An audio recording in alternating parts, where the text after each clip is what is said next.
الحمدللہ رب العالمین والصلاة والسلام علی خاتم النبیین اما بعد فاعوذ باللہ من الشیطان الرجیم بسم اللہ الرحمن الرحیم۔ نماز فجر کے فضائل، یہ مضمون کتاب فیضان نماز صفحہ 85 تا 99 85 تا 99 سے لیا گیا ہے۔ دعائے عطار، یا رب المصطفیٰ، جو کوئی 17 صفحات کا رسالہ نماز فجر کے فضائل پڑھ یا سن لے، اسے ہمیشہ فجر کی نماز با جماعت پڑھنے کی توفیق عطا فرما اور اسے بے حساب بخش دے، آمین بجاہ خاتم النبیین صلی اللہ علیہ وآلہ وسلم۔ درود شریف کی فضیلت، فرمان مصطفیٰ صلی اللہ علیہ وآلہ وسلم، میں نے گزشتہ رات عجیب واقعہ دیکھا۔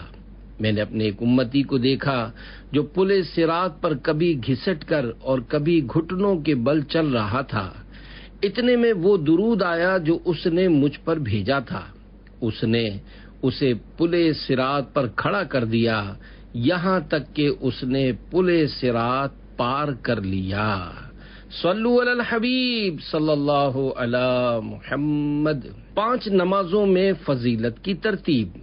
علامہ عبدالرؤف مناوی رحمۃ اللہ علیہ فرماتے ہیں، 5 نمازوں میں سب سے افضل نماز عصر ہے، پھر نماز فجر، پھر عشاء، پھر مغرب، پھر ظہر، اور 5 نماز کی جماعتوں میں افضل جماعت نماز جمعہ کی جماعت ہے، پھر فجر کی، پھر عشاء کی۔ جمعہ کی جماعت اس لیے افضل ہے کہ اس میں کچھ ایسی خصوصیات ہیں جو اسے دیگر نمازوں سے ممتاز کرتی ہیں، جبکہ فجر و عشاء کی جماعت اس لیے فضیلت والی ہیں کہ ان میں مشقت یعنی محنت زیادہ ہے۔ نماز کی پابندی جنت میں لے جائے گی۔ اللہ کریم کے آخری نبی صلی اللہ علیہ وآلہ وسلم نے فرمایا، اللہ پاک ارشاد فرماتا ہے کہ میں نے تمہاری امت پر دن رات میں 5 نمازیں فرض کی ہیں، اور میں نے یہ عہد کیا ہے کہ جو ان نمازوں کی ان کے وقت کے ساتھ پابندی کرے گا میں اس کو جنت میں داخل فرماؤں گا، اور جو پابندی نہیں کرے گا تو اس کے لیے میرے پاس کوئی عہد نہیں۔ فجر کی نماز کے فضائل۔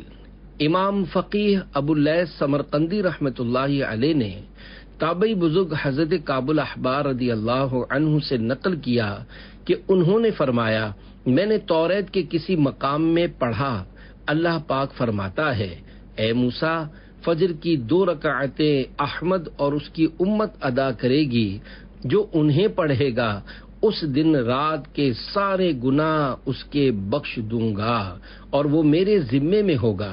اے موسیٰ، ظہر کی 4 رکعتیں احمد اور اس کی امت پڑھے گی، انہیں پہلی رکعت کے عوض یعنی بدلے بخش دوں گا اور دوسری کے بدلے ان کی نیکیوں کا پلہ بھاری کر دوں گا، اور تیسری کے لیے فرشتے مؤکل یعنی مقرر کروں گا کہ تسبیح یعنی اللہ پاک کی پاکی بیان کریں گے اور ان کے لیے دعائے مغفرت کرتے رہیں گے، اور چوتھی کے بدلے ان کے لیے آسمان کے دروازے کشادہ کر یعنی کھول دوں گا، بڑی بڑی آنکھوں والی حوریں ان پر مشتاقانہ یعنی شوق بھری نظر ڈالیں گی۔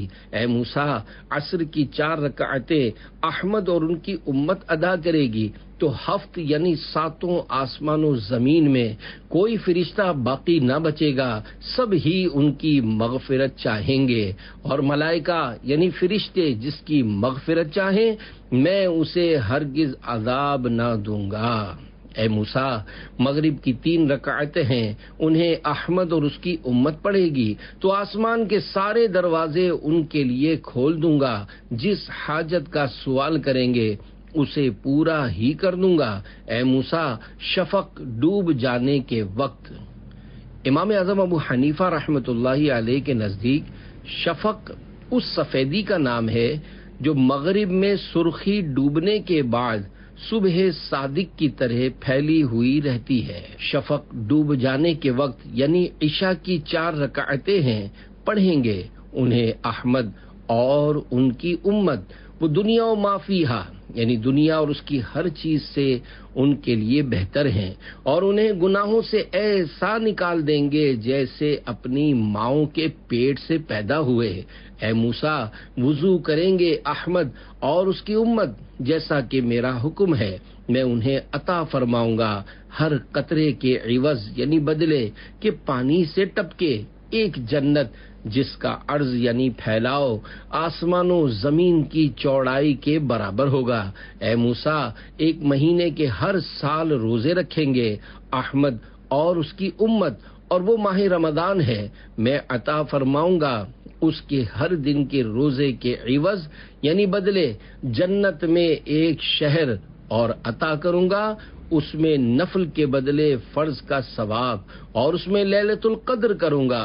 جو اس مہینے میں شرم ساری و صدق یعنی شرمندگی و سچائی سے ایک بار استغفار یعنی توبہ کرے گا، اگر اسی شب یا اسی مہینے بھر میں مر گیا، اسے 30 شہیدوں کا ثواب عطا فرماؤں گا۔ پڑھتے رہو نماز کے جنت میں جاؤ گے، ہوگا وہ تم پہ فضل کے دیکھے ہی جاؤ گے۔ صلو علی الحبیب صلی اللہ علی محمد۔ فجر کی نماز کے فضائل۔ فجر کی نماز پڑھنے والا اللہ کے ذمے۔ صحابی ابن صحابی حضرت عبداللہ ابن عمر رضی اللہ عنہما سے روایت ہے، سردار مکہ مکرمہ سرکار مدینہ منورہ صلی اللہ علیہ وآلہ وسلم ارشاد فرماتے ہیں، جو صبح کی نماز پڑھتا ہے وہ شام تک اللہ پاک کے ذمے میں ہے۔ ایک دوسری روایت میں ہے، تم اللہ پاک کا ذمہ نہ توڑو، جو اللہ پاک کا ذمہ توڑے گا اللہ پاک اسے اوندھا یعنی الٹا کر کے دوزخ میں ڈال دے گا۔ نماز فجر کی پابندی کون کر سکتا ہے؟ حضرت علامہ عبدالرؤف مناوی رحمۃ اللہ علیہ لکھتے ہیں، جو فجر کی نماز اخلاص کے ساتھ پڑھے وہ اللہ پاک کی امان یعنی حفاظت میں ہے، اور خاص صبح یعنی فجر کی نماز کا ذکر کرنے میں حکمت یہ ہے کہ اس نماز میں مشقت یعنی محنت ہے، اور اس پر پابندی صرف وہی شخص کر سکتا ہے جس کا ایمان خالص ہو، اسی لیے وہ امان یعنی پناہ کا مستحق ہوتا ہے۔ دوسری جگہ لکھتے ہیں، اللہ پاک کا ذمہ توڑنے کی سخت وعید یعنی سزا کی دھمکی، اور فجر کی نماز پڑھنے والے شخص کو ایذا یعنی تکلیف پہنچانے سے ڈرنے کا بیان ہے۔ شیطان کا جھنڈا۔ حضرت سلمان فارسی رضی اللہ عنہ سے روایت ہے، میرے آقا تاجدار مدینہ صلی اللہ علیہ وآلہ وسلم کا فرمان عبرت نشان ہے، جو صبح کی نماز کو گیا ایمان کے جھنڈے کے ساتھ گیا، اور جو صبح بازار کو گیا ابلیس یعنی شیطان کے جھنڈے کے ساتھ گیا۔ رحمانی اور شیطانی گروہ۔ حضرت مفتی احمد یار خان رحمت اللہ علیہ اس حدیث پاک کے تحت لکھتے ہیں، یعنی انسانوں کے دو ٹولے 2 گروپس ہی ہیں۔ نمبر 1 حزب اللہ یعنی اللہ کا گروہ، اور نمبر 2 حزب الشیطان یعنی شیطان کا گروہ۔ ان کی شناخت یعنی پہچان یہ ہے کہ رحمانی ٹولے والے دن کی ابتدا نماز اور اللہ پاک کے ذکر سے کرتے ہیں، اور شیطانی ٹولے والے بازار اور دنیاوی کاروبار سے۔ خیال رہے کہ دنیاوی کاروبار منع نہیں، مگر سویرے اٹھتے ہی نہ خدا کا نام نہ اس کی عبادت، بلکہ ان یعنی دنیاوی کاموں میں لگ جانا یہ شیطانی کام ہے۔ شیطان کا 3 گرہ لگانا۔ حضرت ابو ہریرہ رضی اللہ عنہ سے روایت ہے کہ سرکار نامدار مدینے کے تاجدار صلی اللہ علیہ وآلہ وسلم نے ارشاد فرمایا، جب تم میں سے کوئی سوتا ہے تو شیطان اس کی گدی یعنی گردن کے پچھلے حصے میں 3 گرہ یعنی 3 گانٹھیں لگا دیتا ہے۔ ہر گرہ یعنی گانٹھ پر یہ بات دل میں بٹھاتا ہے کہ ابھی رات بہت ہے، سو جا۔ پس اگر وہ جاگ کر اللہ کا ذکر کرے تو ایک گرہ یعنی گانٹھ کھل جاتی ہے، اگر وضو کرے تو دوسری گرہ کھل جاتی ہے، اور نماز پڑھے تو تیسری گرہ بھی کھل جاتی ہے۔ پھر وہ خوش اور تر و تازہ ہو کر صبح کرتا ہے، ورنہ غمگین دل اور سستی کے ساتھ صبح کرتا ہے۔ صبح کے وقت مزے کی نیند کا سبب۔ حضرت علامہ مولانا مفتی احمد یار خان رحمت اللہ علیہ اس حدیث پاک کے تحت لکھتے ہیں، شیطان انسان کے بالوں میں یا دھاگے میں صبح کے وقت غفلت کی 3 گرہیں لگا دیتا ہے، اسی لیے صبح کے وقت بڑے مزے کی نیند آتی ہے۔ حضور صلی اللہ علیہ وآلہ وسلم نے ان 3 گروہ یعنی گانٹھوں کے کھولنے کے لیے 3 عمل ارشاد فرمائے جو بیان کردہ حدیث پاک میں موجود ہے۔ وقت شروع ہوتے ہی سنت فجر پڑھ لینا بہتر ہے۔ ملفوظات اعلی حضرت صفحہ 352 پر ہے، فجر کے اول وقت سنتیں پڑھنا اولا یعنی بہتر ہے۔ پریشان حال ہو کر صبح کرنے والا کون؟ حضرت علامہ علی قاری رحمت اللہ علیہ حدیث پاک کے حصے پھر وہ خوش اور تر و تازہ ہو کر صبح کرتا ہے کے تحت فرماتے ہیں، کیونکہ وہ شیطان کی قید اور غفلت کی چادر سے چھٹکارا پا کر اللہ پاک کی خوشی پانے میں کامیاب ہو چکا ہوتا ہے۔ اس کے الٹ جو شخص رات میں اٹھ کر نہ ذکر اللہ کرتا ہے اور نہ وضو کر کے نماز پڑھتا ہے بلکہ شیطان کی فرما برداری کرتے ہوئے سویا رہتا ہے حتیٰ کہ اس کی فجر کی نماز تک نکل جاتی ہے، تو وہ غمگین دل اور بہت ساری فکروں کے ساتھ اور اپنے کام پورے کرنے کے تعلق سے حیران و پریشان ہو کر صبح کرتا ہے، اور جو کام بھی کرنے کا ارادہ کرتا ہے اس میں ناکامیاب رہتا ہے، کیونکہ وہ اللہ پاک کی نزدیکی سے دور ہو کر شیطان کے دھوکے کے جال میں پھنس چکا ہوتا ہے۔ یا الہی فجر میں اٹھنے کا ہم کو شوق دے، سب نمازیں ہم جماعت سے پڑھیں وہ ذوق دے۔ شیطان نے کان میں پیشاب کر دیا ہے۔ حضرت عبداللہ بن مسعود رضی اللہ عنہ بیان کرتے ہیں کہ بارگاہ رسالت میں ایک شخص کے متعلق ذکر کیا گیا کہ وہ صبح تک سوتا رہا اور نماز کے لیے نہ اٹھا، تو آپ صلی اللہ علیہ وآلہ وسلم نے ارشاد فرمایا اس شخص کے کان میں شیطان نے پیشاب کر دیا ہے۔ فجر کے لیے نہ جاگنا بڑی نحوست ہے۔ حکیم الامت حضرت مفتی احمد یار خان رحمت اللہ علیہ اس حدیث پاک کے حصے نماز کے لیے نہ اٹھا کے تحت فرماتے ہیں، یعنی نماز تہجد کے لیے یا نماز فجر کے لیے نہ اٹھا، پہلے یعنی تہجد میں نہ اٹھنے والے معنی زیادہ مناسب ہیں، کیونکہ صحابہ کرام علیہم رضوان فجر ہرگز قضا نہ کرتے تھے، اور ممکن ہے یہ کسی منافق کا واقعہ ہو جو فجر میں نہ آتا تھا۔ معلوم ہوا کہ نماز فجر میں نہ جاگنا بڑی نحوست ہے۔ نیز کوتاہی کرنے والوں کی شکایت اصلاح کی غرض سے کرنا جائز ہے، غیبت نہیں۔ شیطان واقعی پیشاب کرتا ہے۔ حضرت علامہ محمد بن احمد انصاری قرطبی رحمت اللہ علیہ فرماتے ہیں، یہ بات ثابت ہے کہ شیطان کھاتا پیتا اور نکاح کرتا ہے، تو اگر وہ پیشاب بھی کر لے تو اس میں کیا رکاوٹ ہے؟ شیطان کو بھگائے گی اے بھائیو نماز، فردوس میں بسائے گی اے بھائیو نماز۔ شیطان کا سرما وغیرہ قوت القلوب میں ہے، شیطان کے پاس سعود یعنی ناک میں ڈالنے والی کوئی چیز، لعوق یعنی چاٹنے والی کوئی چیز، اور ضرور یعنی آنکھ میں ڈالنے والی کوئی چیز ہے۔ جب وہ بندے کی ناک میں سعود ڈالتا ہے تو اس کے اخلاق برے ہو جاتے ہیں، جب لعوق چٹاتا ہے تو اس کی زبان برا بولنے والی ہو جاتی ہے، اور جب بندے کی آنکھ میں ضرور ڈالتا ہے تو رات بھر سویا رہتا ہے یہاں تک کہ صبح ہو جاتی ہے۔ فجر کا وقت ہو گیا اٹھو، اے غلامان مصطفیٰ اٹھو، صلو علی الحبیب صلی اللہ علی محمد۔ تہجد یا فجر کے لیے اٹھنے کا مدنی نسخہ۔ نماز تہجد یا فجر میں اٹھنے کے لیے سوتے وقت پارہ 16 سورۃ الکہف کی آخری 4 آیتیں پڑھ لیجئے۔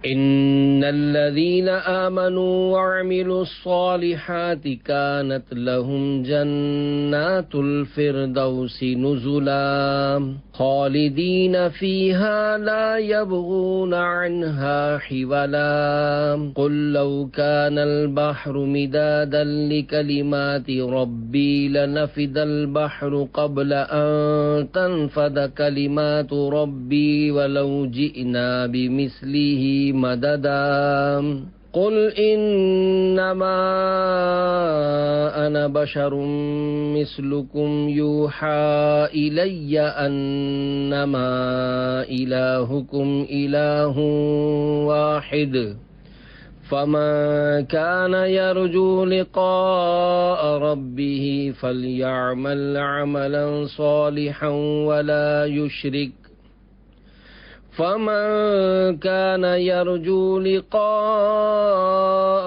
ربه فليعمل عملا صالحا ولا يشرك بعبادة ربه أحدا۔ ترجمہ کنز الایمان۔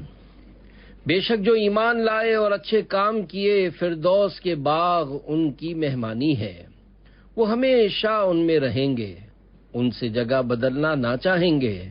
تم فرما دو اگر سمندر میرے رب کی باتوں کے لیے سیاہی ہو تو ضرور سمندر ختم ہو جائے گا اور میرے رب کی باتیں ختم نہ ہوں گی، اگرچہ ہم ویسا ہی اور اس کی مدد کو لے آئیں۔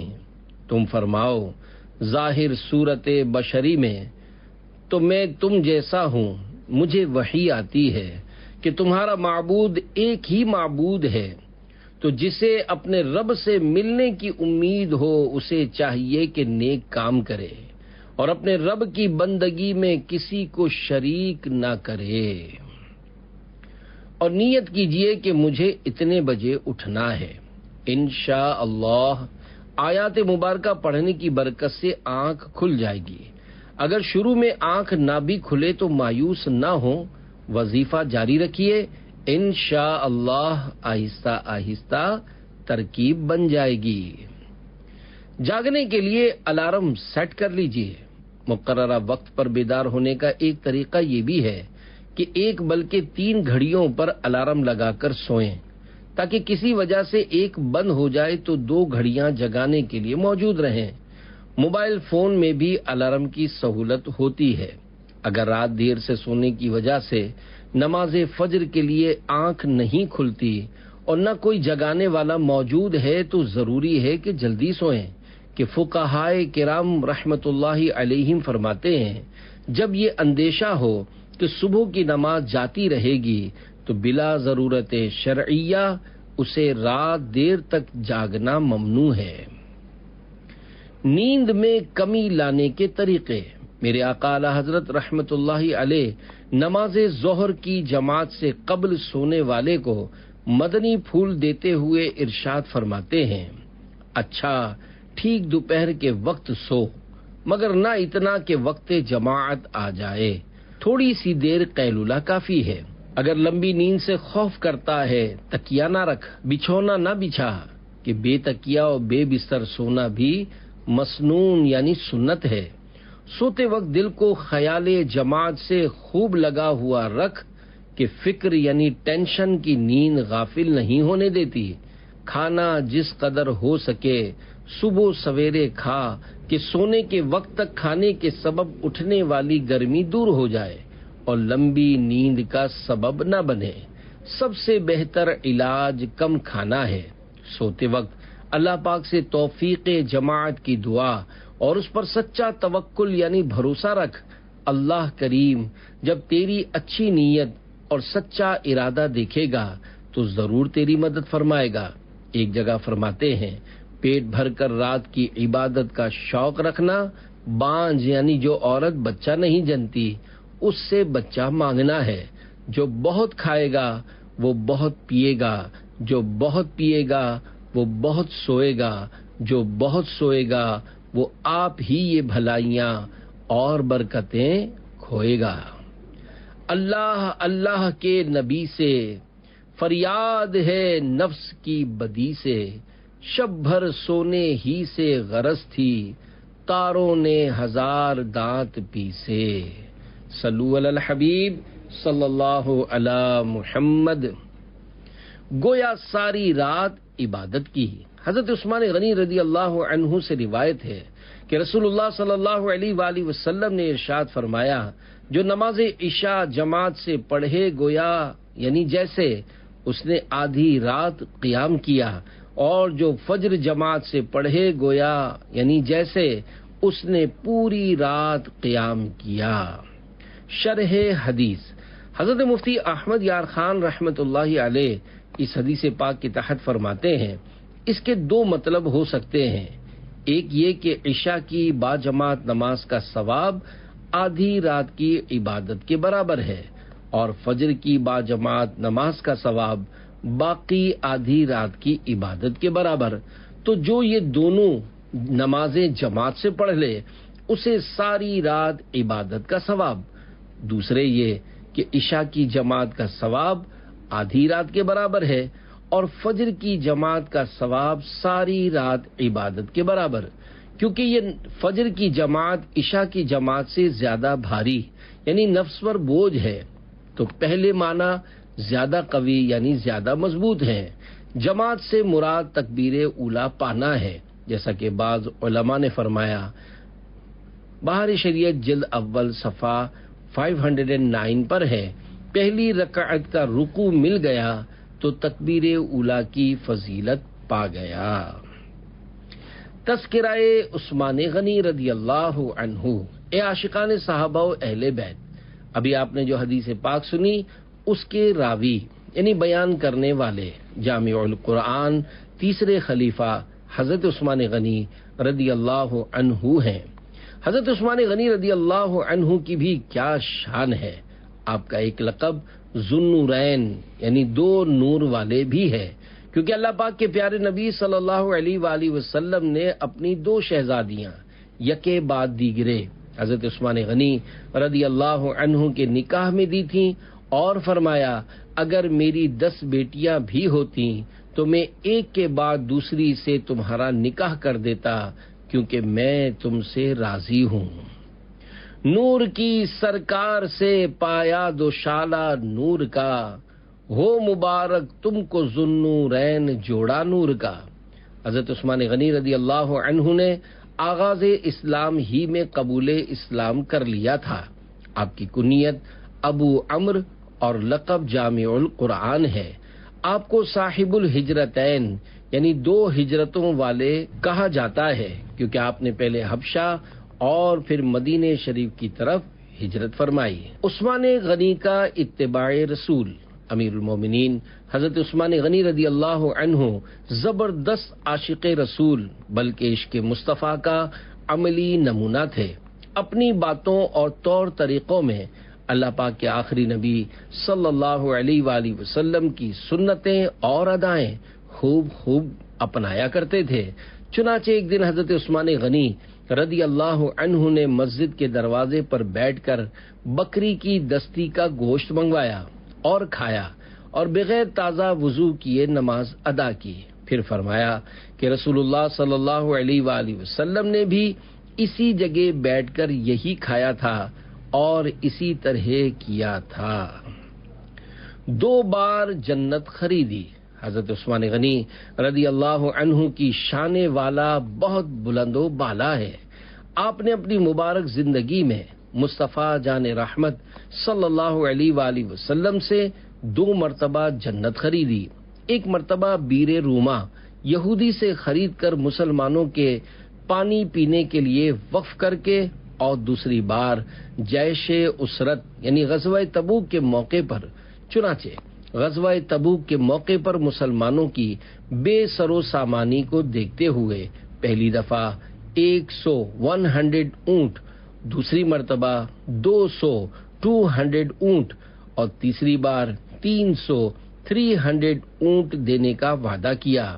راوی فرماتے ہیں میں نے دیکھا کہ حضور انور مدینے کے تاجور صلی اللہ علیہ وآلہ وسلم نے یہ سن کر ممبر منور سے نیچے تشریف لا کر 2 مرتبہ فرمایا، آج سے عثمان رضی اللہ عنہ جو کچھ کرے اس پر مؤاخذہ یعنی پوچھ گچھ نہیں. شرم و حیا، تواضع یعنی عاجزی، اتباع سنت، خوف خدا اور فکر آخرت آپ کی سیرت مبارکہ کے روشن پہلو ہیں.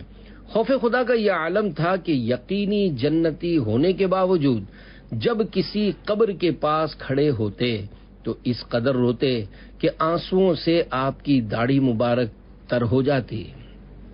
وفات شریف. حضرت عثمان غنی رضی اللہ عنہ نے 12 سال مسند خلافت پر فائز رہ کر 18 ذوالحجۃ الحرام سن 35 ہجری میں بروز جمعہ روزے کی حالت میں تقریباً 82 سال کی طویل عمر پا کر نہایت مظلومیت کے ساتھ جام شہادت نوش فرمایا. شہادت کے بعد حضرت عبداللہ بن عباس رضی اللہ عنہما نے رحمت عالم صلی اللہ علیہ وآلہ وسلم کو خواب میں فرماتے سنا، بے شک عثمان کو جنت میں عالی شان دولہا بنایا گیا ہے. اللہ رب العزت کی ان سب پر رحمت ہو اور ان کے صدقے ہماری بے حساب مغفرت ہو. آمین بجاہ خاتم النبیین صلی اللہ علیہ وآلہ وسلم. ملی تقدیر سے مجھ کو صحابہ کی ثنا خوانی، ملا ہے فیض عثمانی، ملا ہے فیض عثمانی. صلو علی الحبیب صلی اللہ علی محمد. جمعہ کی فجر با جماعت کی خصوصی فضیلت. حضرت ابو عبیدہ بن جراح رضی اللہ عنہ بیان کرتے ہیں کہ رسول اکرم رحمت عالم صلی اللہ علیہ وآلہ وسلم نے ارشاد فرمایا، جمعہ کے دن پڑھی جانے والی فجر کی نماز با جماعت سے افضل کوئی نماز نہیں ہے. میرا گمان یعنی خیال ہے تم میں سے جو اس میں شریک ہوگا اس کے گناہ معاف کر دیے جائیں گے. نبی کا گمان یقین کے برابر ہوتا ہے.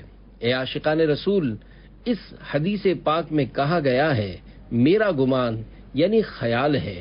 اس کی شرح یہ ہے کہ نبی کا گمان یعنی خیال یقین کے برابر ہوتا ہے.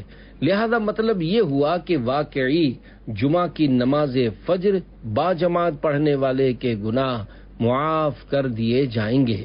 احادیث مبارکہ میں جہاں گناہ معاف ہو جانے کا تذکرہ ہوتا ہے وہاں صغیرہ یعنی چھوٹے گناہوں کی معافی ملنا مراد ہوتا ہے، کیونکہ کبیرہ یعنی بڑے گناہ توبہ سے معاف ہوتے ہیں. فجر و عشاء 40 دن با جماعت پڑھنے کی عظیم الشان فضیلت.